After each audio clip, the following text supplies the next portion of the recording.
And now next week, James Prispek from Ware is running in the 2014 marathon for the Martin Richard Foundation, the bombing's youngest victim. And he's here now to tell us how we can still help to support the victims of the attack. Good morning, James. Morning. How are you? Well, we want to know, because you're not a marathon runner. Right. What happened that made you want to join this year and run the 26 miles? It's always been kind of a dream, just growing up. You know, you exercise and run a little bit, but after what happened this day last year, I said, okay, it's time to put that dream on the fast track and really make it happen.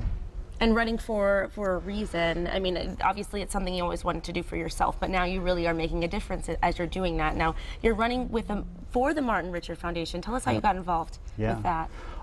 It was, you know, kind of a process after what happened last year, thinking about, okay, let's kind of psychologically get myself ready, but there weren't a lot of spots available because so many people didn't get to finish, and I'm not a qualified runner, so there weren't any charity openings. And then after the holidays, the Martin Richard Foundation was formed by the family, and they announced the application process. I filled out my application, and at the end of January, found out I was a member of the team.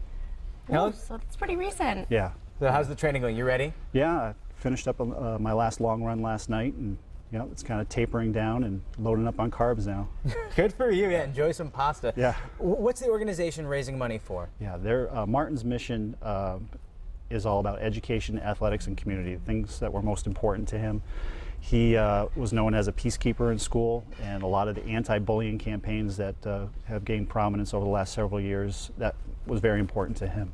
And so they'll be, you know, the foundation will be establishing peace festivals, peace and quiet and safe areas and zones in schools, retrofitting playgrounds for handicapped kids to participate in, because you know his younger sister Jane lost her leg last year also in the bombing. Now, so all of this money, and you've raised quite a bit, not just your team, but you individually have raised over $10,000 so far. Correct. And the team, they originally set a team goal of $500,000, and by this time next week they'll reach $1 million. My goodness, Yeah. And all of this is going to help kids, support kids in schools across the country. And so it's so terrible when these tragedies happen, and we have to ask why. We can't help but ask why, but out of it comes something positive. Absolutely. Which is really the silver lining in all of this. Right. Yeah, you think about after these tragedies, everybody wants to rush to get back to normal, or I don't see it that way. It's okay, how do we make things better?